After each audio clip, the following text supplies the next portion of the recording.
সুতরাং দিদিমণির ইতিহাস দেখুন, পিছন দিকে ইতিহাসটা দেখুন, তার অতীতটা দেখুন। সে তখনই সমস্যায় পড়েছে, তখনই আরএসএস বিজেপির দ্বারস্থ হয়েছে। তার প্রমাণ সোহনদা বলে একজন তৃণমূলের নেতা ছিল, যে এখন বিজেপিতে গেছে। তিনি বলছেন 1998 সালে বিজেপির টাকা দিয়ে তৃণমূলের তৈরি হয়েছে। আমি বলছি না যে বিজেপির টাকাতে তৃণমূলের জন্ম, সে ভাই আবার বিজেপিকে আটকাতে পারে? বলুন না রে ভাই, রাগ হচ্ছে নাকি? রাগ হতে পারে, তবে 2021 সালে ভোটের পরে যদি মনে করেন যে আমার কথায় রাগ করেছেন, তখন অন্তত আমার বাড়িতে যে বলে আসতে হবে যে ভাইজান আপনারা যেটা কথা বলে এসেছিলেন বাস্তবে সেটা মিলছে। তখন কিন্তু আর সময় থাকবে না। আজকে গুজরাট দেখানো হচ্ছে, আজকে উত্তরপ্রদেশ দেখানো হচ্ছে। উত্তরপ্রদেশের মানুষও কিন্তু অখিলেশ যাদবের উপরে বিশ্বাস করেছিল, ঠিক কিছু মানুষ আজকে যেমন দিদিমণির উপরে বিশ্বাস করে আছে। আমি মেনে নিলাম অখিলেশ যাদব আজকে মুখ্যমন্ত্রী নেই, তিনি কিন্তু প্রাক্তন মুখ্যমন্ত্রী। আজকে ইউপিতে যে অত্যাচার চলছে দলিত আদিবাসী মুসলমানের উপরে, সেই বিষয়ে অখিলেশ যাদব চুপ কেন?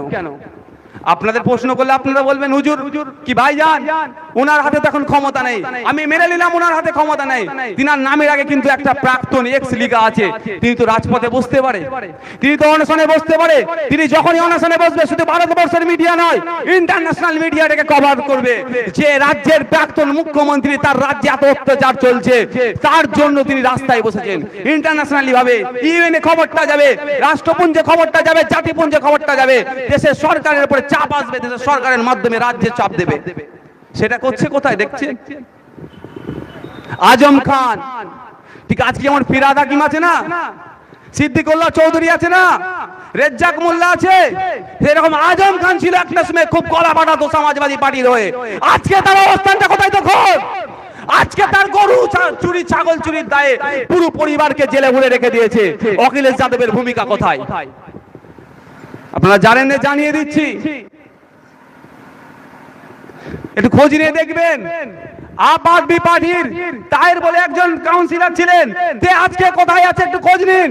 সে একটা সময়ে আপের হয়ে গলা ফাটিয়েছিল, কিন্তু তার আজকে অবস্থান কোথায়? আজকে গুজরাটের যে এমপি ছিলেন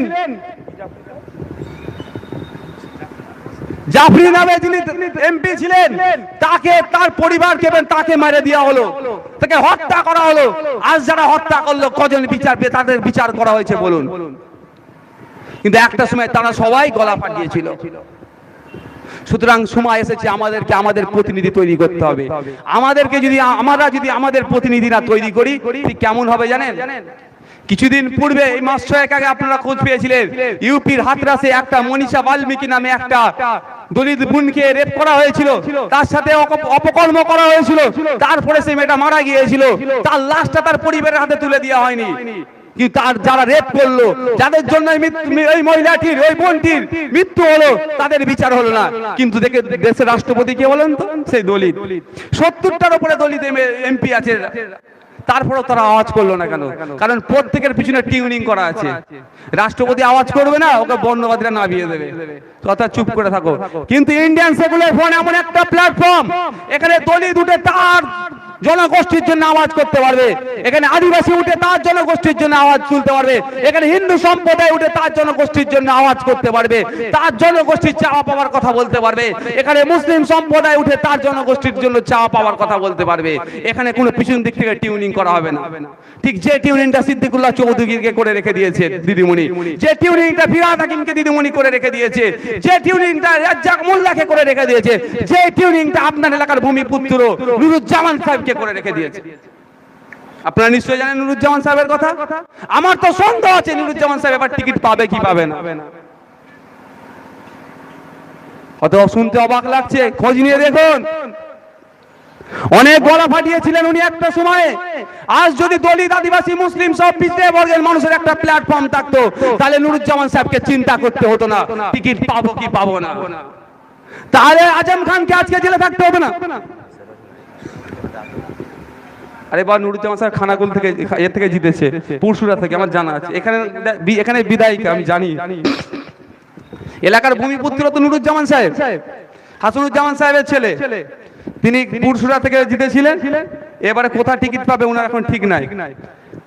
আর যদি আজকে দলিত আদিবাসী মুসলিম সহ পিছিয়ে বর্গের একটা রাজনৈতিক প্ল্যাটফর্ম থাকতো তাহলে আজম খানকে জেলের মধ্যে থাকতে হতো না, বা রোহিত ভেমুলাকে যারা মেরে দিল যার জন্য রোহিত ভেমুলা সুসাইড করতে হলো তারা আজকে বিচার পেয়ে যেত, বা নাজিব এতদিন নিখোঁজ থাকতো না। কিন্তু দুঃখের বিষয় যাদের কাছে আমরা আশা করেছিলাম, যাদের কি ভেবেছিলাম আমাদেরকে নিরাপত্তা দেবে, যাদের কি ভেবেছিলাম আমাদেরকে কর্মসংস্থানের ব্যবস্থা করে দেবে, যাদের কি ভেবেছিলাম আমাদেরকে এরা সামাজিক মর্যাদায় রাখবে, কিন্তু তারাই আমাদেরকে তিলে তিলে তাদের ক্ষতি করে দিচ্ছে।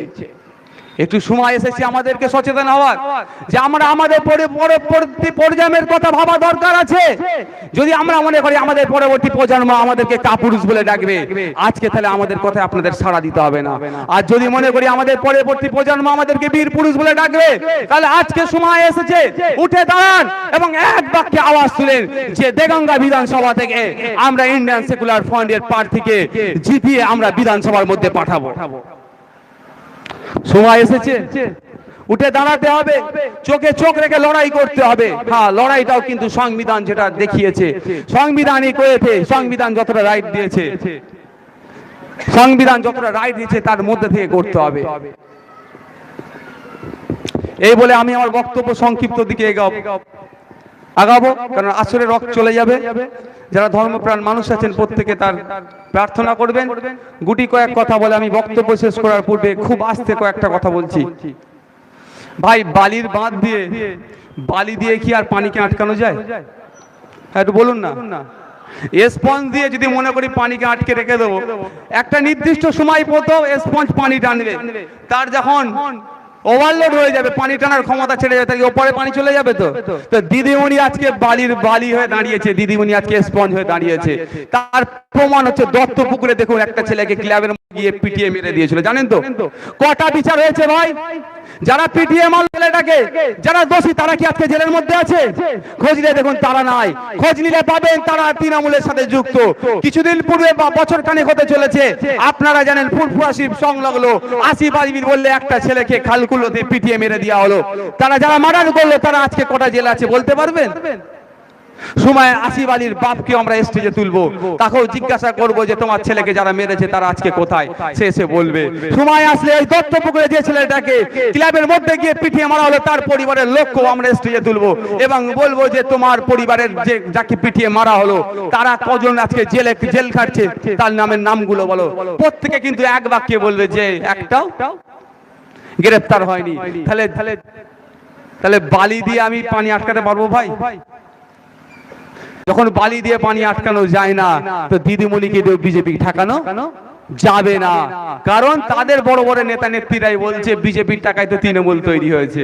ভাই, যার কোলে তৃণমূলের জন্ম, যার কোলে তৃণমূলের জন্ম, লালন পালন, সেই বড় হয়ে তার বাবাকে মারতে পারবে? তো বলুন না, সে চেষ্টা করবে কি করে বাবাকে আরো গার্ড করা যায়। আজকে একটার পর একটা নেতাকে পাঠিয়ে দেওয়া হচ্ছে, আর আমাদের সমাজে নেতাকে পাঠিয়ে দিয়েছে আর ওদের থেকে তখন সৌমিত্রকে পাঠিয়ে দিয়ে তার বউকে নেওয়া হচ্ছে, সুজাতা খাকে। আর আমরা বলছি এই তো সুজাতা খা এসেছে। কিন্তু সুজাতা খা যখন বিজেপিতে ছিল কি কি ভাষণ দিয়েছিল আমাদের সম্পর্কে জানেন কি আপনারা? এই দাঁড়ি টুপিওয়ালাদের সম্পর্কে একটু জেনে নেবেন। ইউটিউবটা খুলে সুজাতা খার ভাষণ যখন 2019 সালে ইলেকশন লড়ছিল সৌমিত্রকা বাঁকুড়া থেকে, একটু দেখে নেবেন। আর তাকে আজকে নিয়ে এসে আমার পাশে বসানোর সুযোগ দিচ্ছে। অর্থাৎ যে আমাকে বলেছিল মারবো কাটবো দেশদ্রোহী, তাকে আমার পাশে বসার সুযোগ দিচ্ছে, আমাকে তাকে মেনে নিতে হচ্ছে। এটা পরিকল্পিতভাবে আমাদেরকে ফাঁদে ফেলার চেষ্টা করছে। 2018 সালে পঞ্চায়েত ইলেকশন ছিল, তখন বিজেপির কর্মীরা ফুরফুরা শিল্পের কথা বলছি, ফুরফুরার অঞ্চলের কথা বলছি, সিপিএম এর পক্ষ থেকে নমিনেশন জমা করতে গিয়েছিল, তাদেরকে জাঙ্গিপাড়া বিডিও অফিসে তাদেরকে জমা করতে দেওয়া হয়নি। সেখান থেকে তারা শ্রীরামপুর এসডি অফিসে গিয়েছিল, সেখানেও জমা করতে দেওয়া হয়নি। কিন্তু একটু খোঁজ নিয়ে দেখুন, বিজেপির লোকেরা যখন নমিনেশন জমা করতে গিয়েছিল জাঙ্গিপাড়ায়, রীতিমতো তৃণমূলের নেতা দাঁড়িয়ে থেকে তাদেরকে নমিনেশন জমা করিয়েছে। এটা পরিকল্পিতভাবে ছিল যে শুধু পশ্চিম বাংলায় দুটো সংগঠন রাখা হবে, দুটো রাজনীতি দল, একটা তৃণমূল একটা বিজেপি। মুসলমানরা স্বাভাবিকভাবে বিজেপিকে ভোট দেবে না, সুতরাং আমাকে ভোটটা দাও, আর না আমাকে ভোট দিলে বিজেপি চলে আসবে, আর আমরা তোমাদেরকে শোষণ করব, তোমাদের মাদ্রাসাগুলোকে, তোমাদের শিক্ষা প্রতিষ্ঠানগুলোকে দিলে দিলে আমরা মেরে দেবো, আমরা চিৎকার করব আমাদের মাদ্রাসা কেন শিক্ষক নিয়ে হচ্ছে না। ঠিক আবু সোহেল নামে একটা মানুষকে দিয়ে সুপ্রিম কোর্টে কেস করিয়ে রাখা হবে, আর বলবো তোমাদের জাতের মানুষই তো সুপ্রিম কোর্টে কেস করে রেখে দিয়েছে। আর আবু সোহেল যিনি আছেন 2014 সাল থেকে এমন কেস করে রেখেছিল 2019 সাল পর্যন্ত নিয়োগ বন্ধ। আমি একটা প্রশ্ন তুলেছিলাম যে সুপ্রিম কোর্টে কেস করতে গেলে কিন্তু প্রচুর টাকা লাগে, তাহলে ওই মাদ্রাসা কমিটি বা আবু সোহেল ভাইকে কে টাকাটা দিচ্ছে? তখন হয়তো আমাকে কেউ উত্তর দিতে পারেনি। আমি যে প্রশ্নটা বলবো বা এখন যে কথাটা বলবো আপনি ধরে দেবেন কে টাকাটা দিচ্ছিল।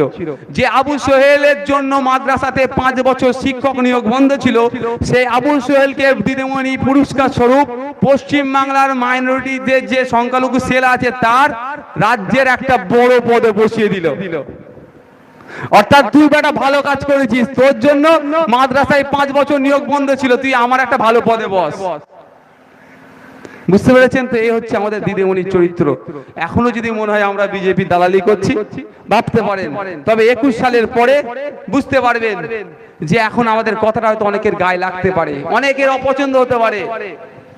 বিজেপির হয়ে কাজ করতে এসেছে, আরে ভাই বিজেপির হয়ে কাজ করতে আসবো, যে গুজরাটে আমার মায়ের পেটটা কেটে আমার ভাইকে একটা বোন পৃথিবীতে আগমন করতো, তাকে ত্রিশূলের ডগায় ফেলে তাকে শহীদ করেছে, তার জন্য আমি কাজ করতে আসবো, ভাবলেন কি করে? একটু ভাবুন, নিজের প্রশ্ন করুন, আপনাকে যদি টাকা দেয় আপনি কি বিজেপির হয়ে কাজ করবেন? এখানে যারা উপস্থিত হাত তুলে বলুন।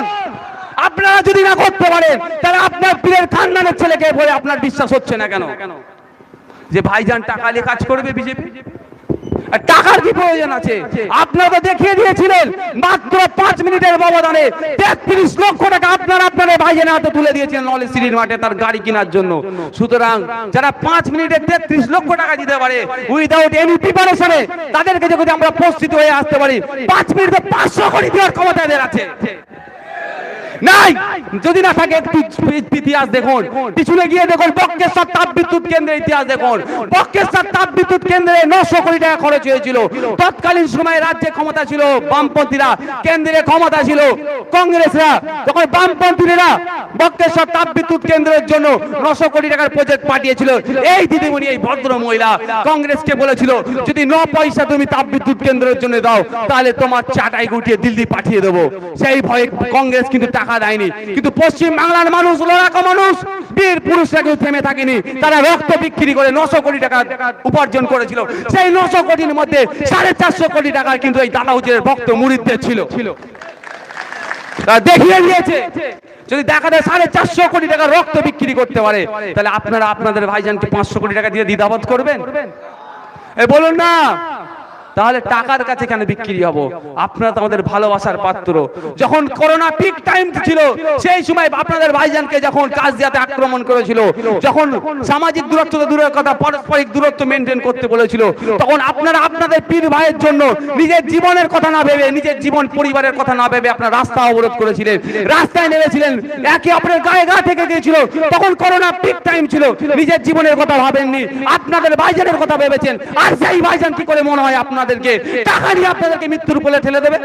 এটা ভাবাটাই তো আপনাদের জন্য অপরাধ। এটা ভাবাটাই তো আপনাদের জন্য অপরাধ যে ভাইজান টাকা নিয়ে আপনাদেরকে মৃত্যুর কোলে ঠেলে দেবে। এটা একটা প্রচার করানো হচ্ছে, এটা প্রচার করানো হচ্ছে। ঠিক যেরকম প্রচারটা হচ্ছে কি জানো, এখন রাম পরে বাম, পাড়ায় পাড়ায় চায়ের দোকানে হচ্ছে না? অ্যাকচুয়ালি এটা আরএসএস সহ দিদিমণির কিছু পোষা লোক আছে, তারা চায়ের দোকানে বলছে আগে রাম পরে বাম, কিন্তু রাম আর বাম কোনোদিন এক স্টেজে থাকতে পারবে না। অর্থাৎ বিজেপি আর সিপিএম কোনোদিন এক স্টেজে থাকতে পারে না। এরা হচ্ছে ইন্ডিয়া পাকিস্তান যেমন শত্রুতা, নিউজিল্যান্ড অস্ট্রেলিয়ার যেমন শত্রুতা, একে অপরের একটা দুটো মেরুতেরা থাকে, কোনোদিন এক হতে পারবে না। যেমন ভুল বুঝানো হচ্ছে পাড়ায় পাড়ায় এসে, ঠিক আমাদের সম্পর্ক ভুল বুঝানো হচ্ছে।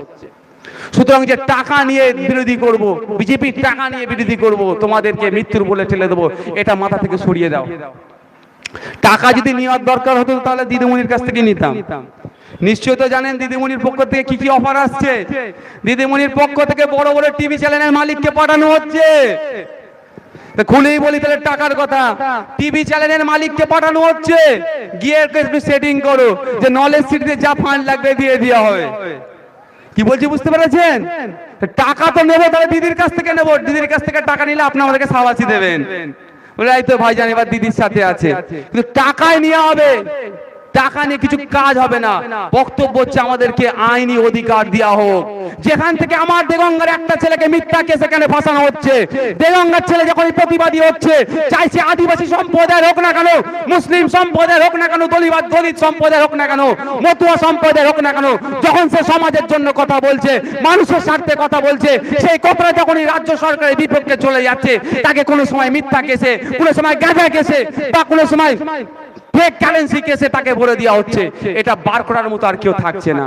আর যদি দেগঙ্গায় আমার একটা বিধায়ক থাকে, এই কেসটাকে নিয়ে যখন বিধানসভার মধ্যে মুভমেন্ট করবে, দ্বিতীয় কোনো আদিবাসী ছেলে মিথ্যা কেসের সম্মুখীন হবে না দেগঙ্গা থেকে, দ্বিতীয় কোনো মুসলমান ছেলে মিথ্যা কেসের সম্মুখীন হবে না এই দেগঙ্গা থেকে, দ্বিতীয় কোনো মতুয়া ভাই মিথ্যা কেসের সম্মুখীন হবে না এই দেগঙ্গা বিধানসভা ক্ষেত্রে। সুতরাং যেখান থেকে আইন তৈরি হয়, যেখান থেকে একটা মানুষের জীবন যাপনের কিভাবে ব্যবস্থা করা যায়, যেখান থেকে তৈরি হচ্ছে একটা মানুষকে ধ্বংস করে দেওয়ার আইন, যেখানে পারলে তৈরি করতে পারবে, ঠিক যেখানে একটা মানুষকে সঠিক দিশা দেখায় আইন তৈরি হয়, সেই জায়গাটায় আমাদেরকে যেতে হবে, সেটা হচ্ছে বিধানসভা। অনেকে বলবে মানুষ ধ্বংসের আইন কি বিধানসভা থেকে হচ্ছে? অবশ্যই তো দিদিমণি করেছে, আর সেইখানে সই করেছে সিদ্দিকুল্লাহ চৌধুরী। মদ পাড়ায় পাড়ায় মদের দোকান করবে, 20 টাকার পাউচ বিক্রি করা হবে, ওটা তো ওইখানেই তৈরি হয়েছে আইনটা ভাই, ওটা মানুষকে সমাজকে ধ্বংস করার আইন ওখানে তৈরি হয়েছে। সুতরাং এই সমাজকে বাঁচানোর জন্য আইন ওখানেই তৈরি করতে হবে। ওখানে আমরা যত বেশি বেশি প্রতিনিধি পাঠাবো, তত আমাদের বেশি লাভ হবে।